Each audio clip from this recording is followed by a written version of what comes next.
And welcome back to the David Frum Show. I'm David Frum, a staff writer at The Atlantic. My guest today will be Glenn Kelman, CEO of Redfin, an online real estate brokerage service, and our topic will be the state of the U.S. housing market. Before my dialogue with Glenn, I want to offer some thoughts on quite a different subject, the impending 80th anniversary of the end of the Second World War. On August 15th, 1945, the Imperial Japanese government communicated its surrender to the United States and the Allies in the Pacific War. That ceremony was formalized with a ceremony in Tokyo Bay on September 2nd, bringing the war to its legal conclusion. The United States and every belligerent in the war have observed many commemorations of this immense event. As the commemorations have extended in time away from the events that they commemorate, a kind of vainglorious note has tended to enter into these commemorations, never more so than in the message President Trump issued on the 80th anniversary of the end of the war in Europe. I quote from his Truth Social account. Many of our allies and friends are celebrating May 8th as Victory Day, but we did more than any other country, by far, in producing a victorious result on World War II. I am hereby renaming May 8th as Victory Day for World War II and November 11th as Victory Day for World War I. We won both wars. Nobody was close to us in terms of strength, bravery, or military brilliance, but we never celebrate anything. That's because we don't have leaders anymore that know how to do so. We are going to start celebrating our victories again. Now, it's kind of news that the United States never celebrated VE Day or VJ Day before Donald Trump came along. Of course, it did. But it is true that in the past, these celebrations were always muted with a remembrance of the terrible suffering that the wars brought to those who fought them, the terrible damage they did to the world, the terrible unnecessariness of the wars, and the hopes for lasting peace. As we proceed to this, as we get more distant, there has been a tendency, and Donald Trump expresses it more than anyone, to think of World War II as a kind of military Super Bowl in which the United States, a bunch of teams competed. The United States won the trophy. They had the biggest point spread. They had the fanciest jerseys, the prettiest cheerleaders. And so, yay us. I think as we approach this anniversary, that way of thinking seems even more unhelpful than at any time in the past. The thing I'd like to commemorate on this 80th anniversary is not the war that ended on August 15th, but the peace that began on August 15th. The long peace in Atlantic and Pacific, nervous and tentative at start, overshadowed by the threat of nuclear destruction of the Cold War, but building and growing and enhancing the lives of people on both sides of the war, whose parents and grandparents had been on both sides of the war. Victors and vanquished, allies and Axis, found a way to come together and to build reconciliation, to build a new kind of world. And American leadership was absolutely crucial to the building of this world. The American leadership in providing aid to the war-ravaged countries of Europe and Asia. The American guarantee of security that was tested in Asia and Korea and Vietnam, that was tested in Berlin in periodic crises over that was tested in Europe in periodic crises over the city of Berlin, that was backed by American strength and power, and supported by a growing number of allies, increasingly democratic allies. The triumph of bringing to democracy countries that had been non-democracies during the war, countries like Portugal or South Korea that had been American allies but began not as democracies but achieved democratic government. All of this all this supported and paid for by the mounting prosperity achieved by the free trade system that was built by American leadership in the worlds after World War II. And all of these accomplishments are things that have now been put at risk. As they're put at risk, I think if we remember the end of the war, we need to remember also the beginning of the war. The American role in the years before 1945 was not as magnificent, not as glorious, not as something to be proud of as the American role in the war and afterwards. The war was made inevitable by a lot of bad American decisions in the 1920s, and was hastened to and was nearly lost because of even worse American decisions in the 1930s and 40s. Trade protectionism, isolationism, indifference to the fate of struggling democracies. Those are part of the American story too. And while the heroic achievements of the years after the war, the turn to free trade and collective security, those are receding. The mistakes that brought the war into being, those are being repeated. In 2025, America is less the country it was in 1945 and much more the country it was in 1925 and 1935. It is funny that Donald Trump is taking credit for a victory that was only made necessary because people did the things that were recommended by the presidency of Donald Trump. The greatest accomplishment of the United States in its history was the peace built after 1945.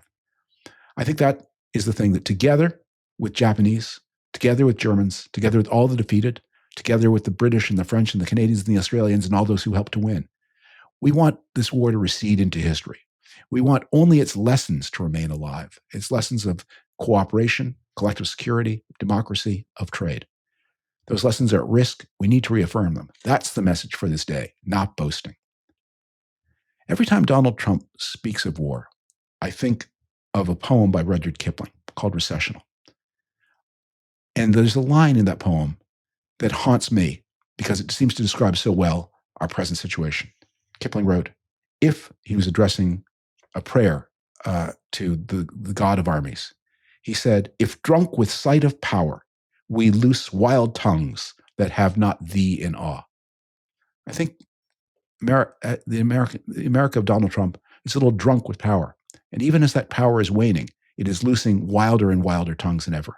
And it's not keeping in awe this divine spirit, the spirit of justice and reconciliation that is the thing that I will be thinking about on August 15th of 2025. And now my conversation with Glenn Kelman.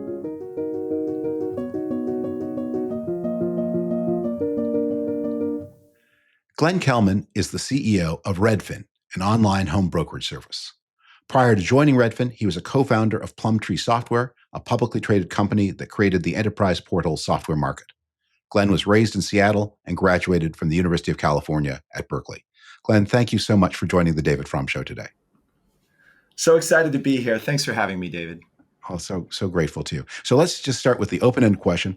What is going on in the housing market? We've had a terrible spring. There's more bad economic news this summer. What's the state of the housing market? Home prices are softening. So for the first time in nearly a decade, home prices seem likely to soften in the second half of the year. Interest rates may go down just because the jobs news was weak, and that would be a welcome respite. But inventory has been very low for a long time. Sales volume has been extremely low, probably 30% below historic levels on a per capita basis. We haven't seen this sales volume since 1997, when the United States population was about 30% smaller. So the market has been moribund, but home prices have held up. And we're going to see that in the June numbers. But if you look further ahead, 35% of listings are staying on the market for more than 90 days. We have many unsold listings right now. It has just gotten hard to sell a house, especially in the Sunbelt. And so that may bring some relief to home buyers who really need it. The average age of the first-time home buyer is 38. It used to be 31 just a decade ago. Yeah. Well, one of the things that is strange, and you're sort of anticipating the question, is this is a market that is experienced as a bad market, both by sellers and by buyers. And normally, at least one of those two groups is happy. Bad news for sellers, good news for buyers, bad news for buyers, good news for sellers. Now they both seem unhappy that the prices are high, buyers can't buy, but the buyers aren't there, so sellers can't sell. Everybody's miserable. That doesn't seem like an equilibrium state. No, it isn't. I think we're at an inflection point. So mostly people who have had to sell their home have been able to do so quite easily over the past 2 or 3 years. So even in the post-pandemic correction, it was fairly straightforward. But now home sellers are struggling, especially people who bought a house during the pandemic. We are talking to them about lowering their price, and they can't because they'll be short on their mortgage. Now, we're not going to have anything like the great financial crisis in 2008, where there was a wave of foreclosures. But for a particular population of folks who did buy during the pandemic, it has suddenly gotten very hard to sell their home and pay off their mortgage. And so right now, the market is just teetering in a very unhappy equilibrium. I think that prices will come down. And I'm one of the people who've used that as good news. When bread prices come down, when gas prices come down, most Americans view that as cause for celebration. But when home prices go down, about half of us are worried about it, and the other half are throwing a party. And really, for the younger generation, we need prices to come down. Well, is the cause of the misery that the people who bought Yeah. during the pandemic, and a lot of people were buying with money that was almost free, very, very low interest rates. Um, Yeah.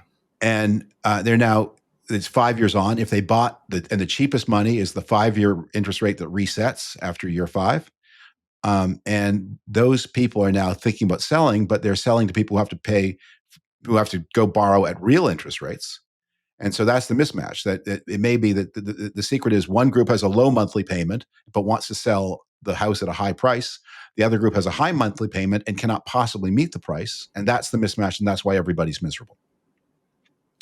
That is a huge part of it. So, about 75% of American homeowners have a mortgage below 5%. We're unlikely to see a rate like that anytime in the foreseeable future. And so, those folks create this rate locked inventory. Many, many people in America, more than half of all Americans, really couldn't afford to buy their own home at current interest rates. So, it's very common for us to go to a listing consultation with someone who has had another baby or going through a divorce, had some kind of life event where they need to move. And when they realize what they're going to be able to afford from the sale of their home, they decide to stay put instead. Let's go around the country, and let's Yeah. start in what is like what I understand, like what the Dust Bowl was during the Great Depression. Florida is to today's real estate market. It's just the endless source of bad news. So let's start. Let's tell us the story of Florida, and then let's go around the rest of the country. Well, Florida has all kinds of problems, and some of them are climate change related because insurance rates are shooting through the roof. So many buyers in Florida get a home, get a mortgage, and they think that's all there is to it. And usually that's the case. But now there's a third rail, which is getting insurance. And because there have been so many storms, insurance rates are sky high. The state has tried to regulate that to some degree, but it's really a triple whammy because home prices have gone up. Many people are moving into the state. That has started to slow. Florida has always been a real estate driven economy. So the overall economy struggles when real estate struggles like no other state in America. And that just makes it extremely volatile, especially condos in Florida right now, very hard to sell. So there are places where it's still easy to sell a home in Florida, but those are getting more scarce, driven by those three factors. Yeah. What's the strongest real estate market in the country? Strongest real estate market in the country is probably in the Midwest right now. It just saw less volatility than Yeah. before.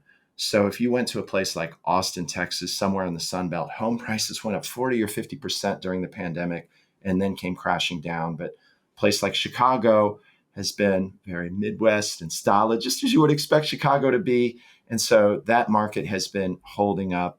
Um, I think it's some of the markets where we saw the biggest pandemic highs that we're now seeing the most volatility.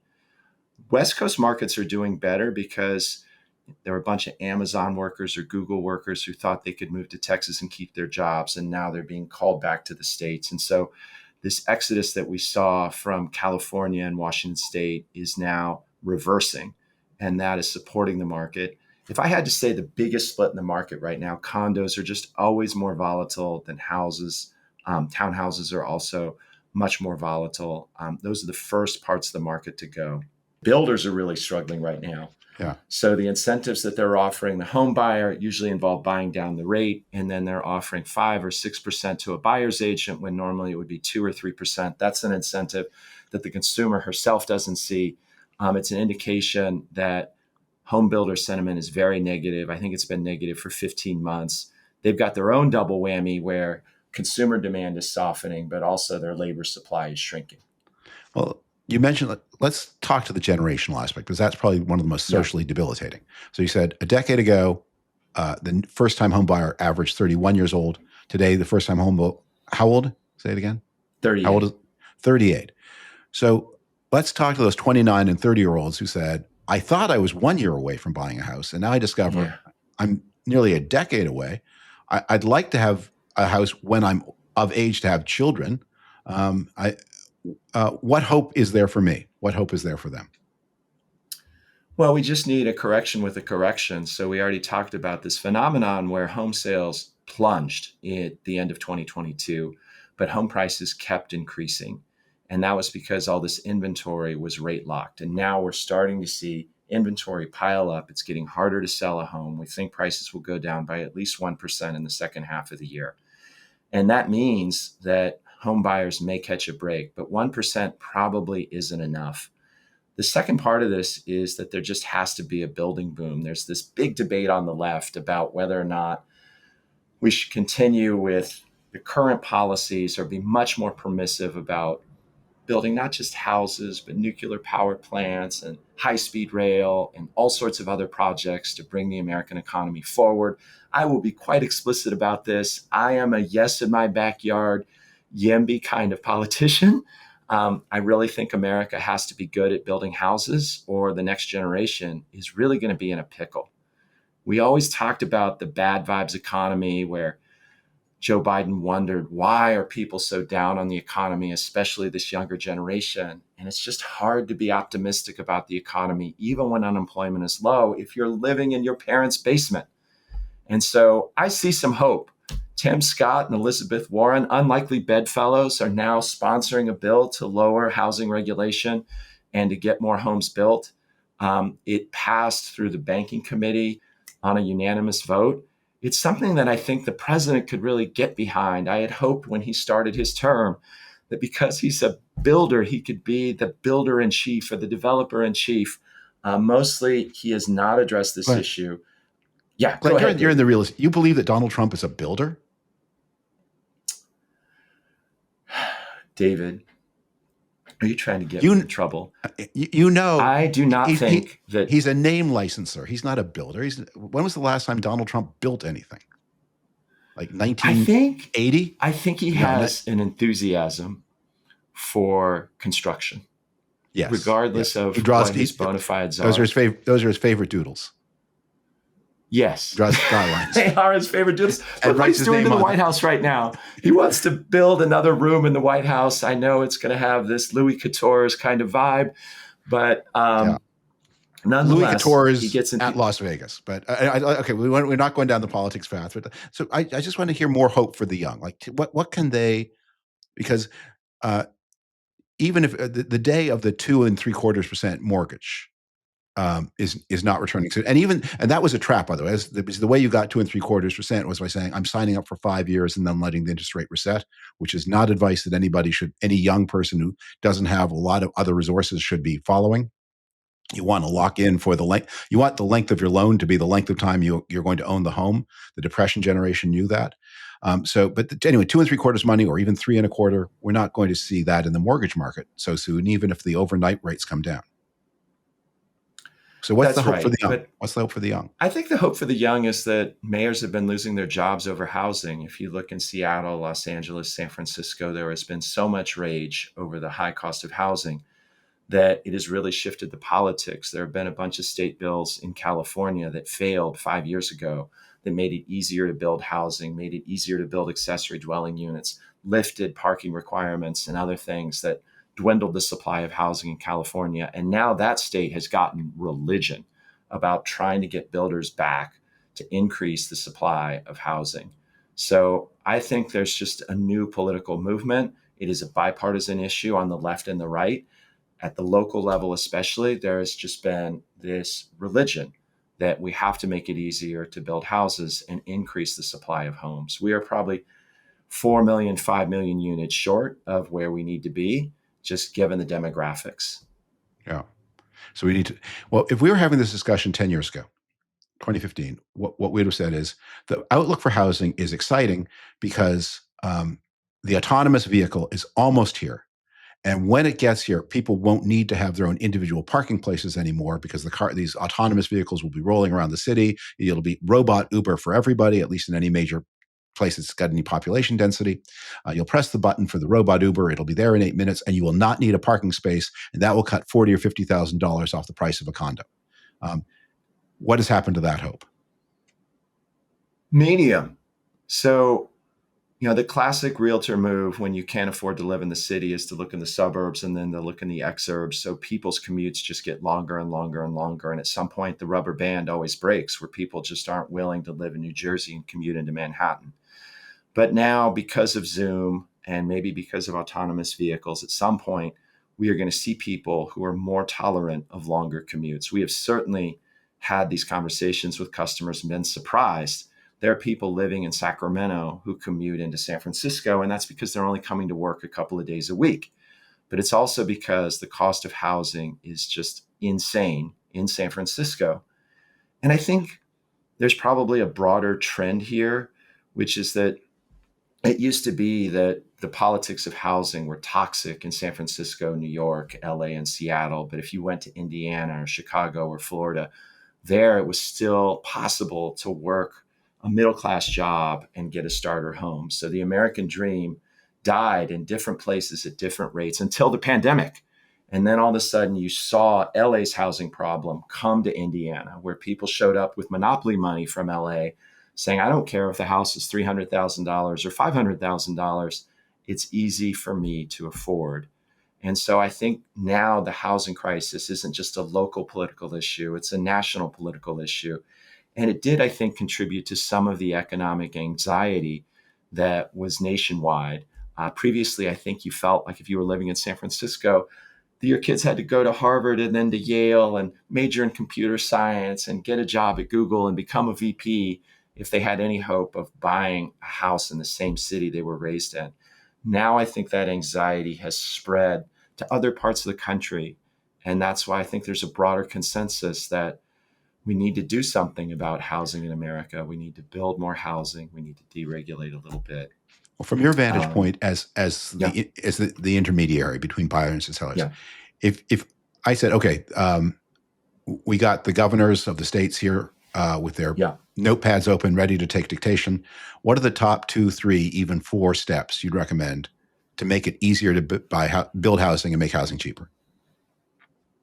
Uh, Almost all zoning laws. So Like, be there's a lot specific. of zoning. What would you change? Well, and this is an issue where I think Donald Trump has been on the wrong side of the issue, but some places only allow single family homes, so they don't allow density. You can't build an apartment building, you can't build a condo building, and that's because rich people like to have less density, fewer cars on the road. There's a certain kind of neighborhood that's a leafy neighborhood. And so in the past, you would see Republican homeowners really argue for zoning laws that made it very difficult to build a house. And then on the left, the issue that people really fought for were some kinds of rent controls, which discouraged us from building rental housing. And so, the zoning laws that were popular on the right, the rental controls that were popular on the left, both of those need to go. We've already talked about the parking minimums, but mostly it's just the approval times. So if you talk to builders, they will say that it's just so much easier to build a house in Arizona than it is in California, even though the housing shortage is so much more severe in California. And if you look at what drove California's boom, Orange County used to be orange groves. And then the city made some unholy alliance with the builder to turn the whole thing into a suburb. And they built houses faster than at any point in America. And I just think we may not need that rate, but we need something like it if we are to give hope to a new generation of Americans. And my broader argument is that I think this will be good, not just for housing, but I do think we need to upgrade the American economy so that it's ready for the 21st century. And if we're going to do that, we need to start saying yes to solar and wind and nuclear power, to high-speed rail and all sorts of other projects. Liberal cities are going to fail if they can't get stuff done. And the sharp end of that spear has been this YIMBY movement, this yes in my backyard movement. So I think that's the hope for progressive politics. I think one of the things that people often lose sight of is we talk about housing building. People don't understand that houses fall apart. We lose housing every year, a certain percentage, because it's a physical asset. It deteriorates over time. And so the idea that, and this is the thing that I think the rent controls don't understand, that the housing is dropping out of the market all the time because it's aged, it's dilapidated, and either you either need to tear it down and build something new, or you need to invest in order to upgrade it. But in either case, you don't just build once and then forget. And the owner isn't just clipping coupons. The owner is having to, if you want to maintain that unit, actively reinvest all the time to maintain its quality. And so it's not build and forget. One of the reasons that people say, well, we don't have a lot of natural population growth. Immigration is slowing down. Why 4 or 5 million units? And the answer is, well, you see this in big cities. A lot of things are just dropping out of the market. The building falls down. The house. I think there's a number. I'm going to forget what it is of the number of apartments in New York that are rent stabilized and vacant because the landlord cannot afford to. The building is beneath the city's code. And so it's not allowed to be inhabited, but the landlord can't afford to renovate it because the rent stable. And that's tens of thousands of units in the city of New York. Now, not everybody has crazy rent stabilization schemes, but everybody has the problem of housing deterioration, which is not something that I think that a lot of people in the YIMBY argument world, the YIMBY people might get it, but not everyone understands or remembers, I should say. People understand it once you explain it. One thing that people forget about home price corrections is that it's not just that the same asset is selling for less money because of the laws of supply and demand. That happens. But if you looked in past corrections like 2008, 2009, and actually walked through the houses, you would see that they were run down, that nobody had lived in them for 6 or 12 months, that there had been a foreclosure. So the actual quality of these housing assets across America declined, even as the price for the same house also declined. So there were two factors that drove this wealth destruction during the last major price correction, which was in the great financial crisis. And so now, if you look at what the mayor of Detroit has been talking about, there are taxes for investors who own blighted properties. It's sort of a use it or lose it tax that you have to invest to make the property really livable, or you have to sell it because there's sort of a vacant property tax that's quite punitive. And so that forces turnover in the marketplace. Yeah.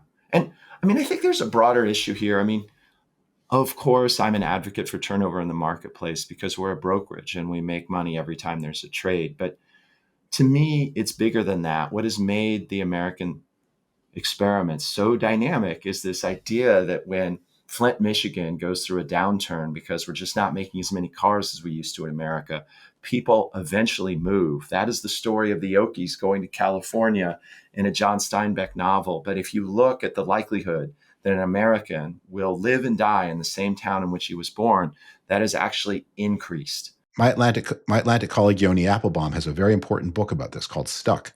And Yeah. I think the figure that Yoni cites is, now we're an older country than we used to be on average, so Yeah. you'd expect a little less movement. If you adjust for age, if you look at people in the equivalent age group, an American is about, if I remember Yoni's book correctly, about half as likely to move for at their peak moving years than a comparable American was in the 1980s. We're not talking about pioneer days. We're talking about the 1980s, when there were personal computers and airbags in cars, and a lot of channels it's not on so TV. long ago. We were both alive then. A lot of channels on TV. Disco was dead already. And in the 1980s, Americans at the peak years of moving were twice as likely to move as Americans in the peak. And housing prices have to be a huge part, because once you get a house, you think, and especially when you move from a depressed area to a thriving area, the housing hit that you have to take to move from Flint to wherever the jobs are today is so terrible that people say, well, here in Flint, I may not have a job, but at least I have a roof. Yeah, and here's where I really will be teaching my book. Redfin exists to lower the fees paid to a real estate agent. Yeah. If you couple the fees paid to an agent with the lender fees and the title and escrow fees, it's about half of your down payment. And so there's this conventional wisdom that you need to live in a house for 7 years before you offset those fees and get the appreciation necessary to make it a profitable decision to own a home. Mm-hmm. And those fees should be half of what they are. If you look at what it costs to trade a stock or what it costs to trade almost any other asset, all markets have become more liquid except the real estate market. And real estate liquidity is more important to American society because it determines where we live, where we send our kids to school, who our neighbors are. The demographics of the country are really stuck. There is a lot of inefficiency in the housing market. And that can be fixed by technology and transparency. I think so. It's been a slow road to make real estate more efficient because it's a cooperative industry. So, what that means is that you have one agent representing the seller and another agent representing the buyer. And if you were to replace one of those real estate agents with some kind of chatbot, I think the other would take offense. And so, nobody wants a disruptive real estate agent because you worry that somehow you'll lose access to the club. And it still is a club that's running the US housing market that gates access to the most exclusive listings in the best neighborhoods. And so I think people are very risk averse. Home buyers are very risk averse about working with different types of real estate agents. And I am not one who thinks that the real estate agent will be automated out of existence. I tried to do that when I first got into this business, but I do think that technology can make the process much more efficient. Redfin has proved that in part. We charge half the fee. Our agents are 3 times more productive, but we still only have about 1% market share. And that's because people are skittish about working with a different kind of real estate agent. Yeah. I want to, as we wind this up, I want to deal with an argument that you hear a lot. If you like the work of Derek Thompson and Ezra Klein, you've seen them catch up to this argument with people who want to personalize the problems of the real estate market and say the problem here is not zoning laws. The problem is not interest rates. The problem is that builders are greedy. They're wicked people, and they're colluding in wicked ways to make housing less available to others. And this is ultimately a cause for moral reform rather than technical reform. Um, I put that in a kind of unsympathetic way because it's pretty obvious I don't think much of the argument. But let's hear from someone who's there and knows how much. Is there any possible truth to the argument that what is going on here is some kind of conspiracy by home builders to oppress America? I don't think so. I mean, I've been to home builder conferences and it's a bunch of guys wearing cowboy boots. Most of them are Republicans, but they are trying to make money. And the way that they make money is by building more houses. And they are very much in favor of trying to build as many houses as they can. So I think there's some hostility to rent controls because it makes it harder to build properties for rent. But mostly these are people who are very pro immigration. These are people who are very pro housing. They got their clock cleaned in 2007 because they were building a massive number of units at very low price points with very skinny margins. And you just have to have a little bit of sympathy for them. They're making a bet 18 to 36 months in advance of the demand. They have to buy the land, they have to get all the materials, they have to get the labor and build the house. And to stick their neck out that far, they have to believe that they're going to be able to get the project done. Mm-hmm. And so when they encounter political resistance to that, they simply build somewhere else. That's why there's been so much construction in Florida and Texas and less in some progressive states. And so I do think, the Derek Thompson, Ezra Klein argument that we should judge liberal governance by its ability to actually get things done. And the simplest way to lower housing prices is to bring those builders back. Um, there's no conspiracy here. They're just trying to figure out where they can build properties. Let me finish by asking you a little bit about change in the.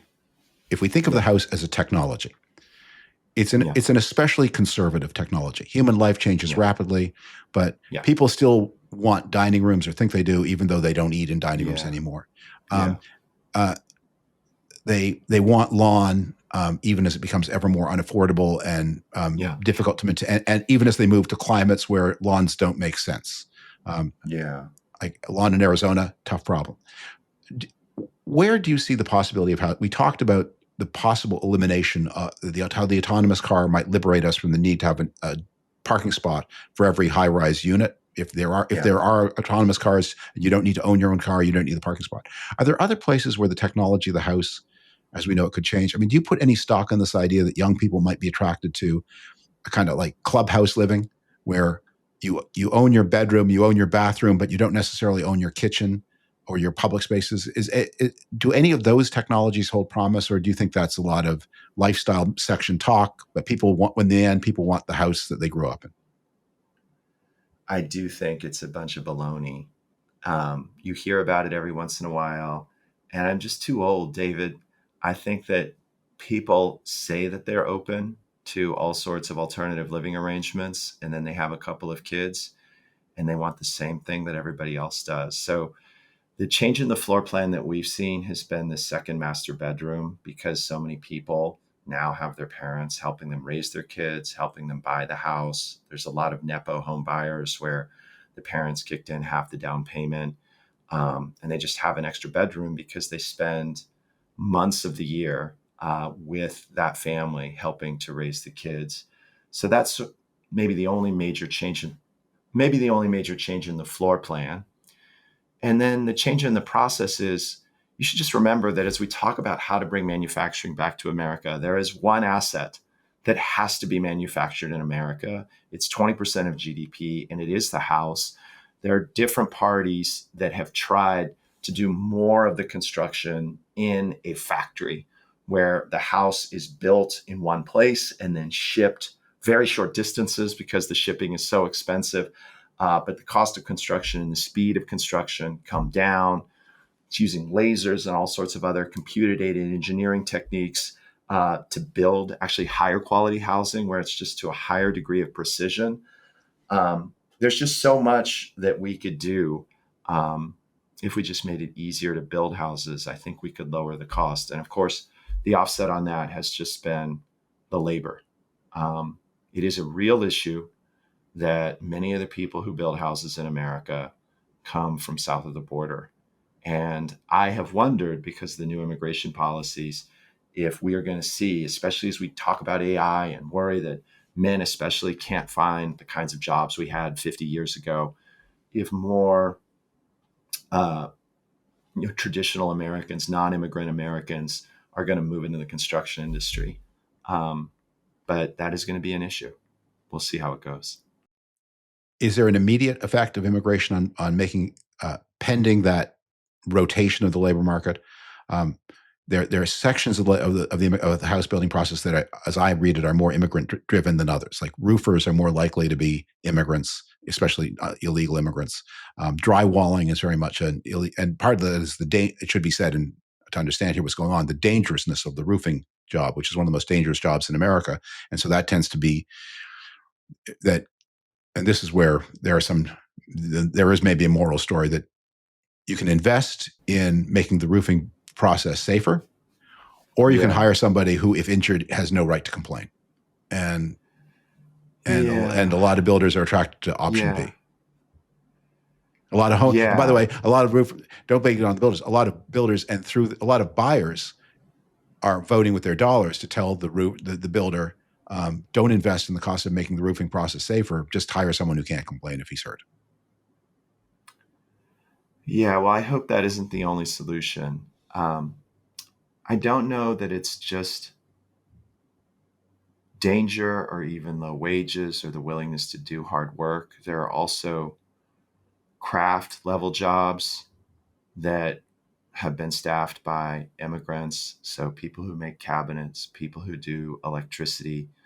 Um, Americans aren't going into trades at the levels that they once did. And I think we should just account, at least for a moment, for the impact that tariffs have on housing. It's not just lumber, it's appliances, it's a wide range of goods that are Yeah. imported from outside the country to build the house. And so it's just a tough time to be a builder right now because there's so much volatility in the economy, and these people are making long-term bets where they buy land years ahead of actually trying to get a sale. And so if your whole supply chain and your labor market have been disrupted, it's just harder and harder to make that bet. Okay, here's where I want to end. I want you to think about someone who's 28, 30, 31, who's confident about that they're going to keep their job for a little while. So they don't have the immediate fear, I'm going to lose my job, which many people have right now. But let's say you don't have that fear, but they don't own a home. What's the outlook for them? Can you say something hopeful to them about their path ahead, and any advice for them about where they should be looking? My hope is that for the first time in 2012, home prices are coming down. And I think that trend is going to continue into 2026. And so maybe time is on your side. It also seems likely that rates are going to come down at least somewhat. And so I don't think there's going to be some revolution that lets you buy a home for half the cost in 3 years. But I do think that after years and years of home prices going up, at least since 2012, Mhm. home buyers are going to get a break. And I'm really glad that you are. Thank you. Thanks for talking to Hey, us, Glenn. We're so grateful to you for your hey, candor and your time. yeah, David, it's good to see you. Thanks so much to Glenn Kelman for his fascinating insights into the U.S. housing market. Thanks to all of you for listening and viewing. I hope you will, if you enjoy this program and the content, I hope you will share it as widely as you can on whatever platform you use. As always, the best way to support the work of this program and of all of us at The Atlantic is by subscribing to The Atlantic. I hope you'll consider doing that. And for now, goodbye and see you again next week. Thank you for watching and listening to the David Frum Program.